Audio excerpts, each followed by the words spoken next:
Dans les années 1950, le monde était plein d'idées brillantes, de lignes futuristes et d'expériences audacieuses sur 4 roues. Certaines voitures sont devenues des icônes, d'autres, eh bien, elles ont disparu aussi vite qu'elles sont apparues. Mais pourquoi nous souvenons-nous si vivement des modèles les plus inhabituels? Est-ce leur audace, leur folie, ou le fait qu'ils nous apparaissent aujourd'hui comme des fenêtres sur une autre époque? Rejoignons ensemble cette époque et commençons par un modèle qui a déjà suscité de vifs débats à l'époque. Top 1. Nash Airflight 1950. La Nash Airflight était une voiture qu'on aimait ou qu'on détestait. Il n'y avait guère d'entre-deux. Dès le premier regard, la question se posait. Pourquoi ce modèle ressemblait-il plutôt à un œuf rond et surdimensionné, tandis que d'autres constructeurs misaient sur des lignes chromées élégantes et des bords nets? Pourtant, cette forme inhabituelle était censée paraître moderne et apporter une meilleure aérodynamique. Est-ce que ça a marché? Pas vraiment. Sous le capot, un 6 cylindres d'environ 112 siècle travaillait, fiable et solide, mais nullement excitant. À l'intérieur, l'Airfleet offrait beaucoup d'espace et même des sièges qui pouvaient se transformer en un lit complet, une particularité impressionnante pour l'époque. Néanmoins, le confort et l'innovation ne pouvaient masquer les faiblesses. La carrosserie lourde entraînait des caractéristiques de conduite paresseuse. Certains propriétaires se plaignaient de problèmes de transmission et d'autres défaillances techniques. Pourquoi donc ce modèle a-t-il atterri dans les annales des faux pas automobiles? Parce qu'il en voulait trop et qu'il a obtenu trop peu. Un design futuriste qui a manqué l'esprit de l'époque, des performances qu'il ne pouvait pas suivre et des attentes de vente qui n'ont jamais été satisfaites. La Nash Airflight montre clairement, même de bonnes idées peuvent échouer si elles ne correspondent pas au marché. Mais honnêtement, aimerais-tu voir un jour en vrai un tel spécimen rond et unique? Top 2, Hudson Jet 1954.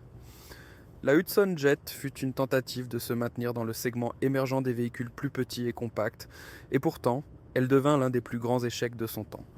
Sa première impression était déjà contradictoire, une forme anguleuse, presque triste, qui semblait tout simplement déplacer dans la décennie des courbes chromées brillantes et des silhouettes futuristes.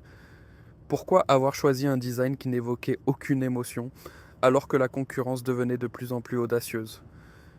Sous le capot, un 6 cylindres d'environ 104 pêches fonctionnait, solide, mais sans aucune étincelle d'enthousiasme. À l'intérieur, il y avait de la place pour 6 personnes, fonctionnelles mais sans éclat.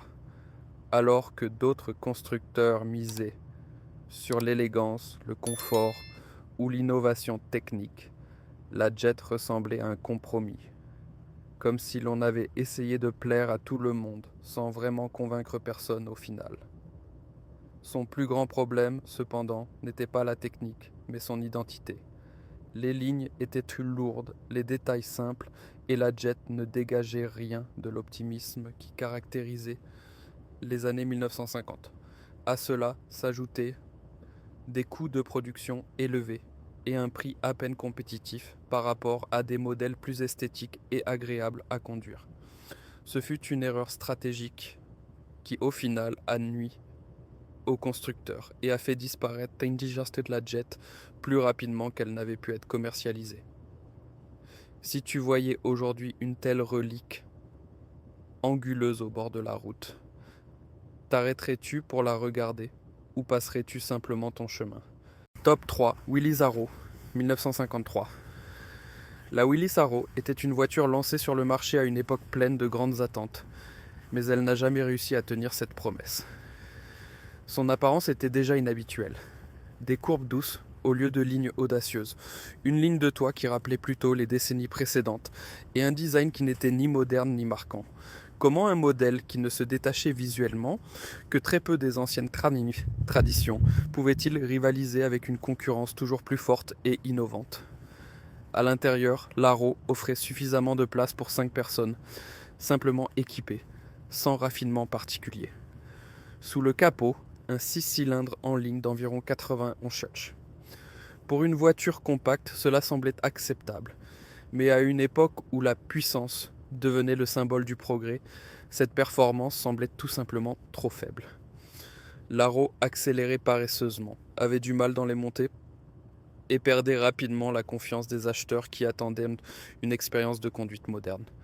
À cela s'ajoutait un autre inconvénient. Son apparence était jugée désuète par beaucoup, alors que de nouveaux modèles séduisaient par des lignes fraîches et des proportions attrayantes. L'Arrow donnait l'impression d'être un vestige d'une époque révolue. Ce modèle est ainsi devenu un exemple de ce qui peut arriver lorsqu'une voiture, bien que solidement construite, ne déclenche aucune étincelle émotionnelle. Sans identité claire et sans force particulière, elle n'a pas pu s'imposer et a rapidement disparu du marché. Si tu étais devant cette décision, choisirais-tu une voiture solide mais sans éclat, juste parce qu'elle est correcte, ou continuerais-tu à chercher quelque chose qui te parle vraiment? Top 4. Packard Clipper, 1955. La Packard Clipper fut la tentative désespérée d'un constructeur traditionnel de ne pas perdre pied. On voulait créer un modèle qui respirait le luxe, tout en restant accessible à une clientèle plus large. Un plan intelligent, du moins sur le papier. Mais pourquoi une voiture qui voulait tout faire correctement a-t-elle échoué? Le design n'était pas mauvais du tout. Il était simple, propre et discret. Mais à une époque où les calandres devenaient des œuvres d'art et les ailerons arrière atteignaient presque le ciel, la Clipper semblait beaucoup trop réservée. Alors que d'autres marques impressionnaient par des lignes extravagantes, elle était là comme quelqu'un qui se présente à une fête dans la mauvaise tenue. Pas gênant, mais pas mémorable non plus. Techniquement, elle avait de bonnes bases. Un V8 puissant, des caractéristiques de confort moderne, une finition solide. Mais c'est précisément là que résidait le problème. La Clipper était solide, mais pas enthousiasmante. Les acheteurs qui voulaient du luxe ne la trouvaient pas assez luxueuse. Les acheteurs soucieux du rapport qualité-prix trouvaient des modèles moins chers avec une apparence plus fraîche. Ainsi, la Clipper s'est glissée entre tous les groupes cibles et n'appartenait finalement à personne. L'erreur stratégique fut cependant décisive. Une voiture de luxe, bon marché, semblait une contradiction dans les termes. Il en résulta des chiffres de vente décevants et une image de marque écornée qui contribua finalement au déclin du constructeur. Si tu avais été devant cette voiture à l'époque, lui aurais-tu donné une chance ou le premier coup d'œil t'aurait-il déjà dit qu'il manquait quelque chose?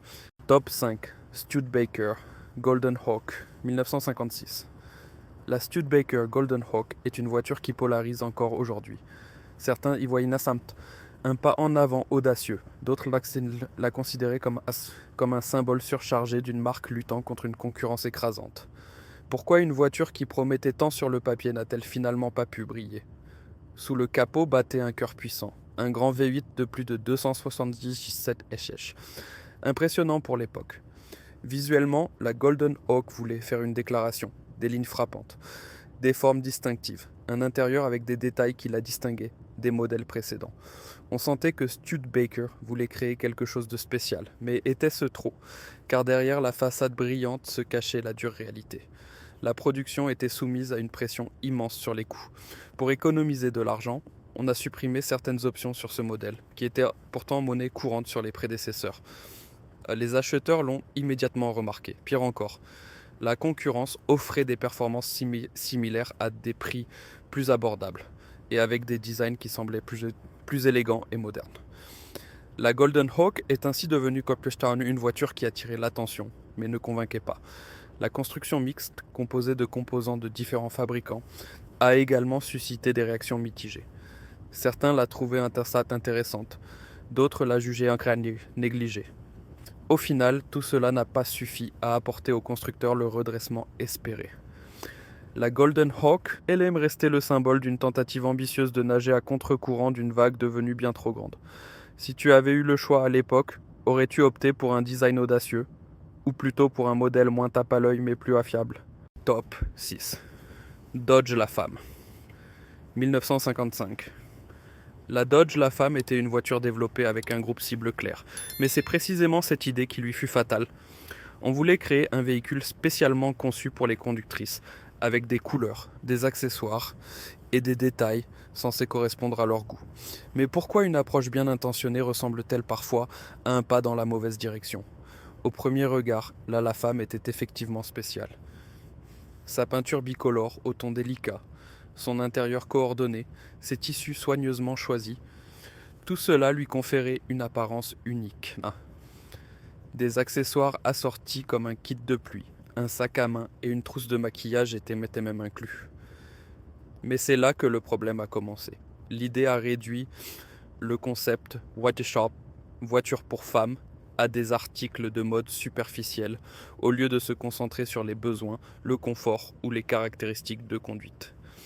Sous le capot, un puissant V8 était bien installé, mais la performance et le comportement routier n'étaient pas ce qui fit la renommée de ce modèle. Au contraire, de nombreux acheteurs ont rapidement constaté que l'accent était trop mis sur les apparences, tandis que la véritable innovation, la convivialité et la technologie moderne faisaient défaut. La femme donnait l'impression d'être un scénario publicitaire, pas une voiture sérieusement développée. Le résultat fut décevant. Beaucoup n'y ont pas vu un progrès, mais un symbole d'idées dépassées. Un joli ensemble de détails qui cependant a complètement manqué la réalité du quotidien, et c'est précisément pourquoi le modèle a échoué si rapidement. Si tu devais décider aujourd'hui, achèterais-tu une voiture qui ne vende que de jolis extras, ou chercherais-tu quelque chose qui te comprenne vraiment ? Top 7, Buick Limited. 1958.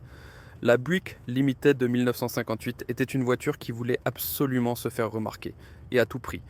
Sa simple taille la faisait déjà sortir du lot. Plus de 19 pieds de long, près de 5000 livres de poids, une garniture chromée qui semblait interminable. Cette voiture ressemblait moins à un véhicule et plus à une déclaration monumentale. Mais trop de clinquants était-il peut-être justement le problème ? Sous le capot, un gros V8 dont la puissance semblait impressionnante, du moins sur le papier. En pratique, cependant, l'énorme voiture luttait contre son propre poids. La consommation était extrêmement élevée, la dynamique de conduite lourde, surtout dans les routes étroites, et lors du stationnement. La conduite ressemblait plus à la manœuvre d'un petit navire qu'au quotidien, avec une automobile confortable. À l'intérieur, la Limited brillait avec du cuir, de nombreux équipements et des extras électriques. Mais tous ces détails luxueux ne pouvaient cacher que la voiture n'était pas bien équilibrée à la base. Elle offrait beaucoup.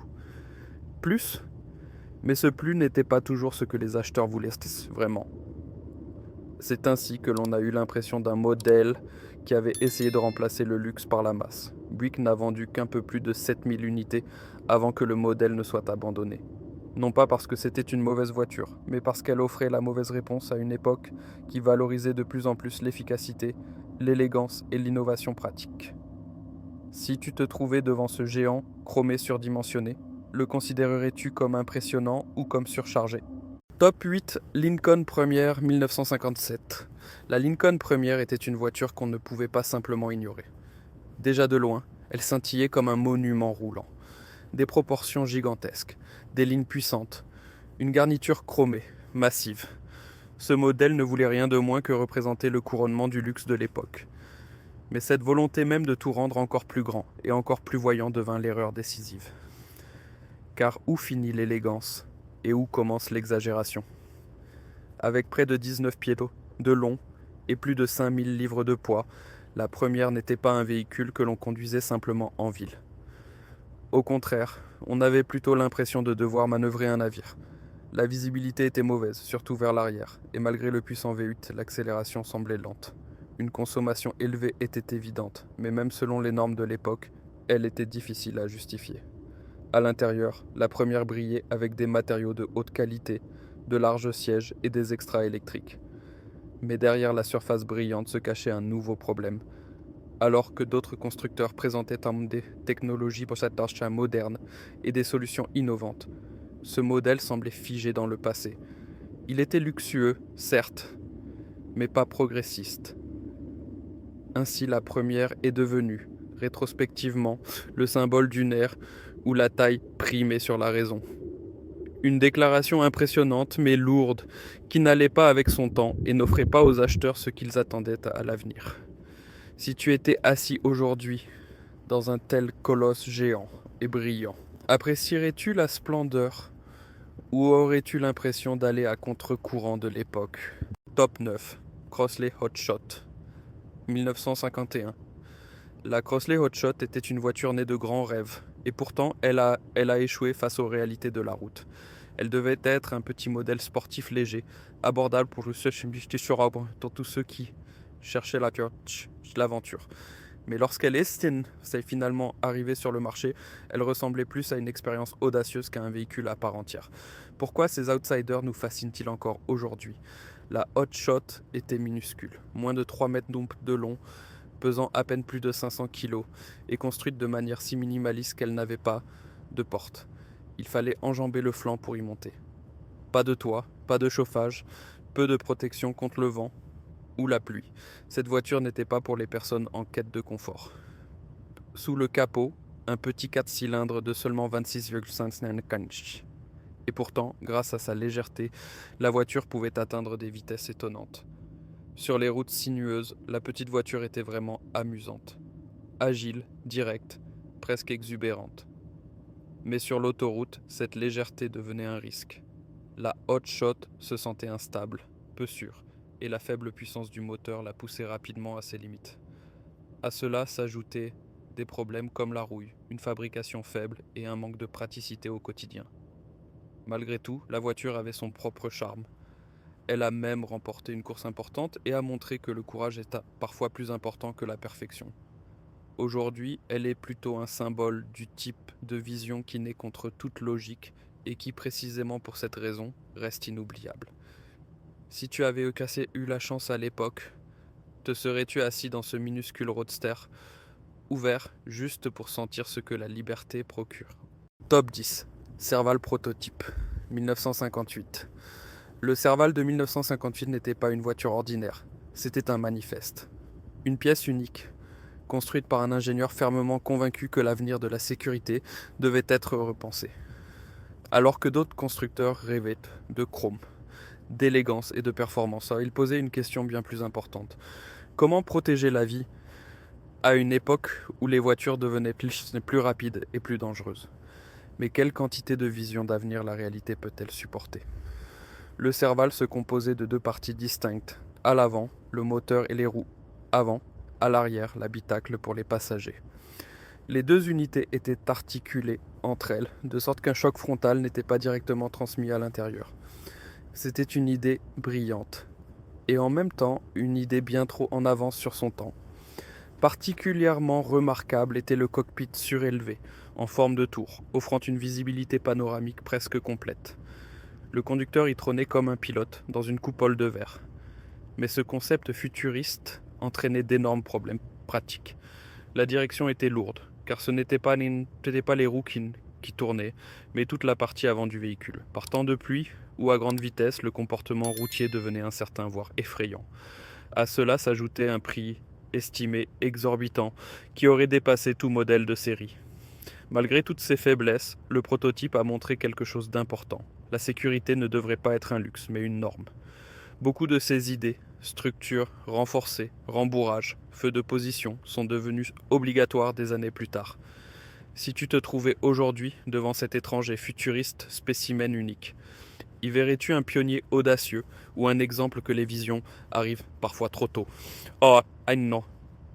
What can En regardant en arrière ces modèles extraordinaires, nous ne voyons pas seulement des formes excentriques ou des idées échouées, mais le courage d'une époque entière a toujours repoussé les limites. Certains de ces véhicules ont rapidement disparu, mais leurs histoires perdurent et nous rappellent à quel point le passé pouvait être créatif et fou. Si tu souhaites vivre d'autres voyages à travers ces temps nostalgiques, alors abonne-toi à la chaîne et aime la vidéo pour ne manquer aucune autre histoire.